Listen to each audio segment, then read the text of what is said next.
Russell John. Before cancer, he tortured himself with shame and wrecked his physique. John Russell came into being. John Lawrence Russell was born on January 3, 1921, in Los Angeles, California. John Henry Russell, an insurance firm executive, and Amy Requa Russell's first child. He was, being the oldest of three in a steady and rather affluent home. John Lawrence Russell grew up in a home that appreciated discipline, ambition, and personal success. His father's work in the insurance sector gave the family financial stability during a period when America was recovering from the Great Depression. This history most certainly taught young John a feeling of drive and duty in his development. His mother Amy was supportive, guiding his budding passion for sports and studies. Russell went to nearby schools in Los Angeles throughout his formative years when he showed both intellectual curiosity and athletic talent. This mix got him into the University of California, Los Angeles, where he studied further and also performed well as a student athlete. Two traits that would benefit him in both military and acting professions were his temperament and physical presence, which were much shaped during his time at UCLA.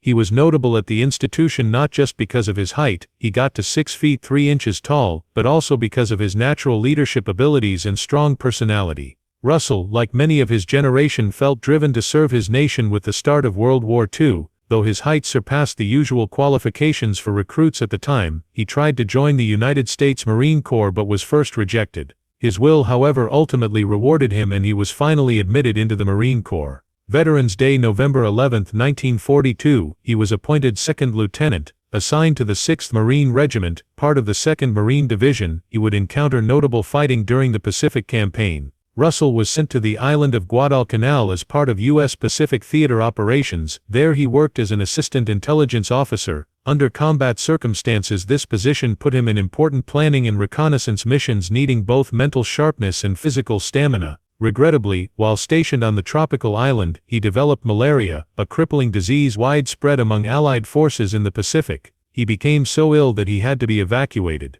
He was then medically discharged, so finishing his military duty. Though it was difficult, his time in the Marines shaped a sense of discipline and bravery that would follow him for the rest of his life. Russell looked for a new course after coming back to civilian life. Signing a film deal with 20th Century Fox in 1945, he started his Hollywood career. His military heritage and big tough look made him a perfect fit for war and action movies. Though it signaled the start of a consistent climb in the business, his debut was a little uncredited part as a guard in the period drama A Royal Scandal. In the following few years he featured in more Fox supporting parts. Starring Clifton Webb, he portrayed a junior law partner in the well-known 1948 comedy Sitting Pretty, which helped him some early notoriety. The following year, Russell, who had actual military duty and could perhaps relate to the topic, played a Navy pilot in Slattery's Hurricane, 1949, a film focused on military aviation. Russell started to carve out a name for himself in Hollywood during the late 1940s, especially in westerns and adventure movies.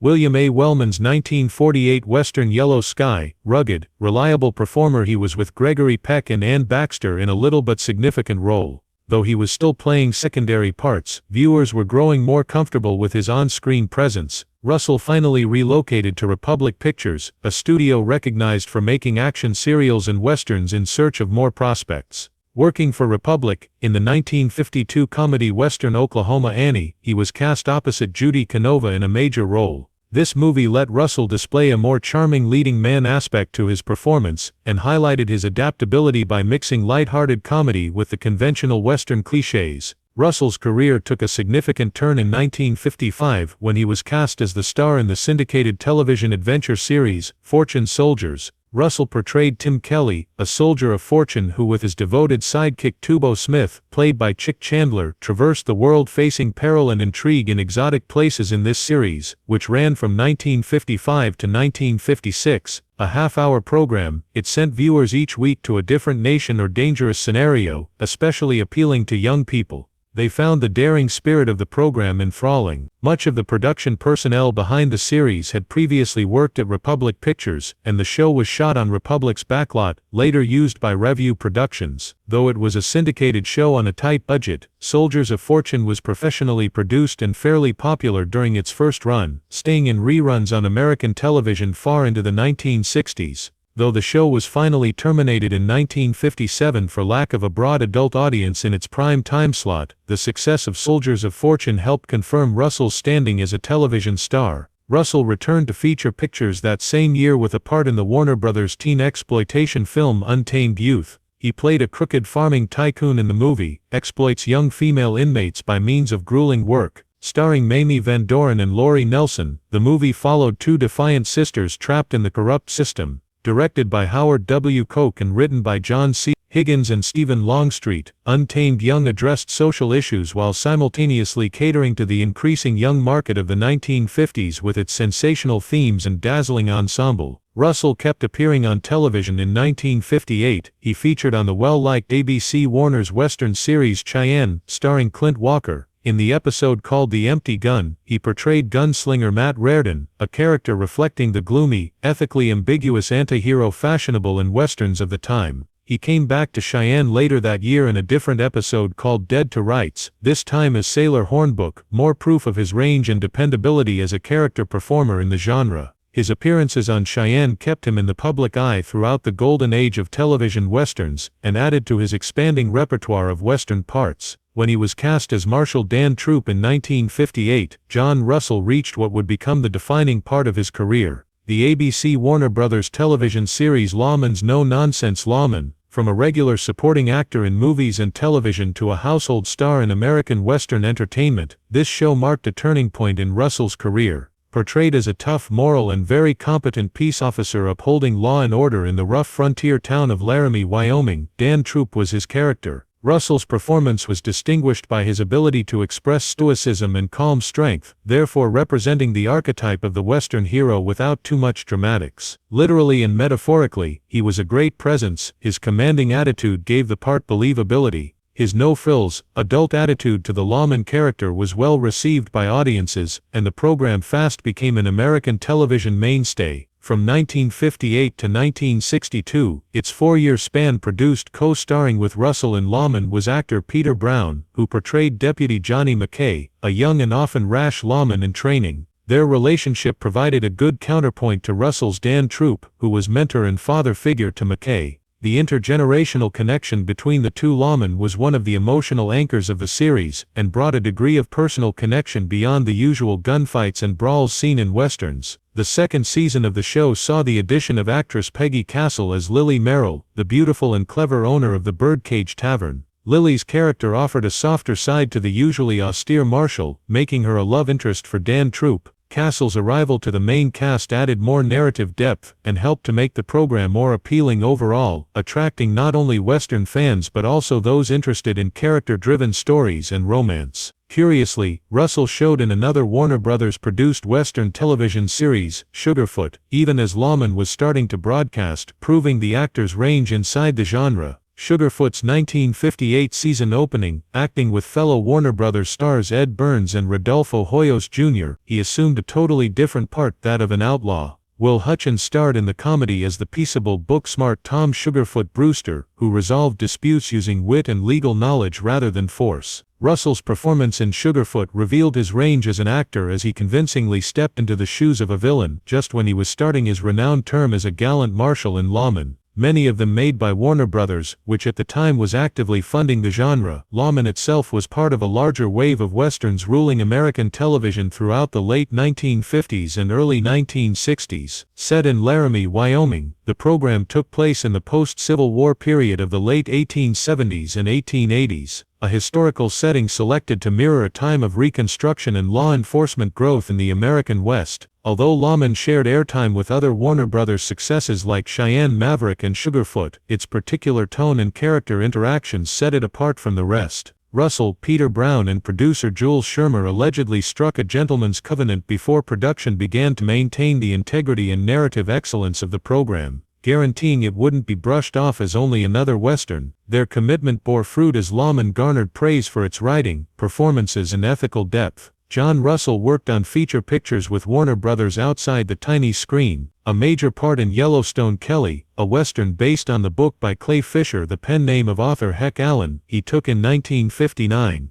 Russell played a Sioux chieftain in the movie, hence his great and unforgettable performance showed his capacity to enter a culturally rich and powerful part. Originally intended as a John Wayne and John Ford collaboration, the movie starred Clint Walker as the title character. They finally decided to work on the horse troops instead. featuring a cast taken from the studio's TV franchises, including Ed Burns' '77 Sunset Strip, Ray Danton The Alaskans, and Russell himself from Lawman Yellowstone. Kelly was part of a Warner Brothers campaign to exploit the popularity of its television actors. Russell also had a supporting part in the highly praised Western Rio Bravo in 1959, under great director Howard Hawks. He portrayed Nathan Burdett, a rich and influential cattle rancher trying to undercut the local sheriff and release his criminal brother from prison. John Wayne played Sheriff John T. Chance in the film. Dean Martin, Ricky Nelson and Angie Dickinson rounded out the ensemble cast. Russell's performance of the frigid analytical Burdett in Rio Bravo has since become a classic of the type, added to the high-stakes story of the movie and its intensity.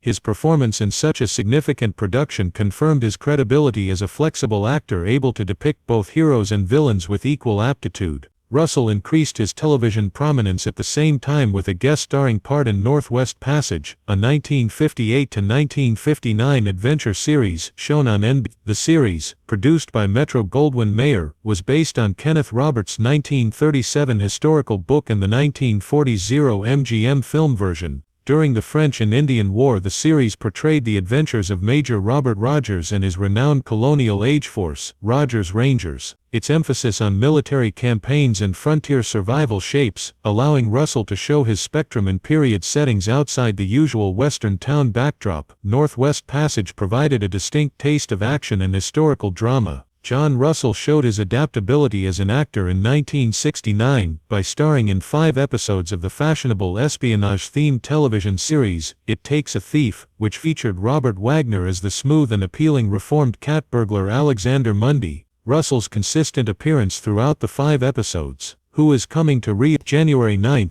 1969. Venice on Saturday night, 25th of September 1969. Blue Blue Danube. 30 of October 1969, Payout in the Piazza, 13th of November 1969, and A Deed Friend, November 27, 1969, demonstrated his ability to play multifaceted and varied personalities inside the same series, often shot on location or realistically recreated to represent European towns like Venice and Vienna. The show was well recognized for its cosmopolitan flair, intricate heists and opulent surroundings. Russell usually appeared as morally ambiguous characters, authority officials, espionage insiders, or criminal masterminds, using his typical stern attitude and strong presence to their utmost. John Russell's career changed more obviously towards supporting parts in both cinema and television as the 1970s and 1980s progressed. Over the years he built an amazing portfolio, featuring in more than 20 movies where he often played secondary but memorable roles. Among these were several A.C. Lyles-produced westerns for Paramount Pictures.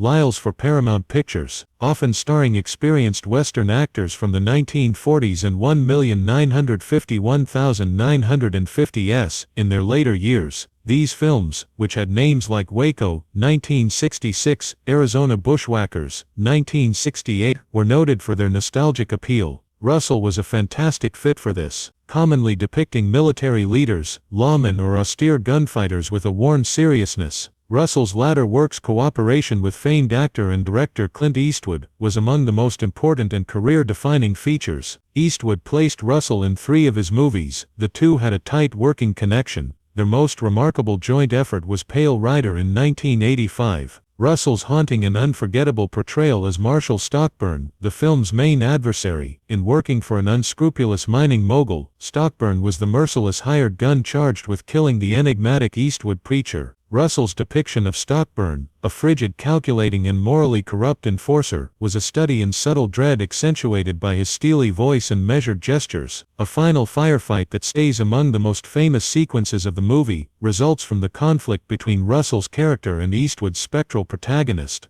Pale Rider was a financial and critical success. The movie, released in the summer of 1985, was not only a comeback for the Western genre, which had mostly lost popularity by the 1980s, but it also became the biggest grossing Western of that decade, grossing almost $41 million at the box office. Eastwood's character, a mysterious, maybe supernatural gunman, underlined the film's unsettling mythic tone, so referencing the biblical pale horse of death from the Book of Revelation. Maintaining the balance between reality and imagination in the movie depended on Russell Stockburn performance, anchoring the story with an opponent who seemed genuinely frightening, and based on the harsh legacy of classic Western villains. Apart from his work in Westerns and action movies, John Russell also showed his versatility in genre programming. He joined the cast of Jason of Star Command, a children's live-action science fiction series produced by Filmation, in the late 1970s. A spin-off of Space Academy, the program aimed at younger viewers. The show mixed live-action performances with model-based visual effects in the manner of past sci-fi serials. In 1979, Russell portrayed Commander Stone, a blue-skinned alien officer from the star system Alpha Centauri, during the show's second season. Supervising the youthful protagonist Jason and his team, his character was the authoritarian leader at Star Command. Facing out against cosmic foes as the wicked Dragos, Russell assumed the position of commanding officer from Star Trek veteran James Doohan, who had played Commander Carnarvon in the first season but left the show to resume the part of Montgomery Scotty Scott in Star Trek, the motion picture, 1979. His rich voice, great height and inherent seriousness all helped to shape his character. Russell won over a new generation of viewers unaware of his prior work in Westerns by bringing respectability and weight to the fanciful program. Actor John Russell, best known for his parts in rugged Westerns and as Marshal Dan Troop on the classic television series Lawman, was tormented in the last years of his life by profound emotional suffering few ever witnessed behind his austere front. Though his physical power had once characterized him on film, privately he battled a terrible sense of shame that grew more and more oppressive with each passing year. Friends and relatives remembered a guy who, while seemingly calm and dignified, sometimes fell into deep pondering silences as though fighting some unseen agony. Some theorized that the violence praised in the parts he played caused his remorse, while some thought it had more personal origins, maybe linked to his time in the U.S. Marine Corps during World War II. Where he might have seen or taken part in terrible events he could never completely reconcile. Stoic lawmen and tough gunfighters solved problems with bullets and fists. Russell never appeared completely at ease with himself despite his Hollywood fame. He had the atmosphere of a guy who had lost too much, seen too much, or done too much to ever really The remorse that gnawed at him over time appeared to show physically. Eventually diagnosed with emphysema, a persistent and crippling lung disease usually related to years of smoking, he started to suffer major health issues. The disease slowly stole his energy, turning every breath a struggle and every day a test. Though he stayed stoic in public, those closest to him observed a man in gradual decline battling an invisible war against both his body and his conscience, rarely complaining and barely recognizing the suffering. Complicating things, cancer started to show as the emphysema got worse. Even his formerly strong body found the two-pronged attack on his lungs and immune system too much to bear. The disease advanced without let-up, rendering him a shadow of his previous self. Gone was the imposing figure who had ridden high in the saddle, replaced by a guy trapped weak and gradually withering away. His capacity to hide the mental scars he had long kept buried withered along with his physical strength. In rare times of sensitivity, he would voice regrets about unresolved relationships, about squandered time, concerning decisions taken in both life and work he worried had hurt others. Just 16 days after commemorating his 70th birthday, John Russell passed away on January 19, 1991. Though there was obvious tiredness in a man whose fight had lasted far longer than the doctor's records could indicate, his last days were characterized by quiet dignity. Following his passing, a calm last resting place set aside for war veterans, he was buried at the Los Angeles National Cemetery. Though his life in Hollywood became his more obvious legacy, the cemetery run by the U.S. Department of Veterans Affairs attests to his early devotion to his country. Among other soldiers and ladies, he discovered the peace that had escaped him in life. But for those who knew him well, the actual narrative of John Russell is not merely one of Western glory or military prowess, but of a profoundly human battle with guilt, sorrow and redemption.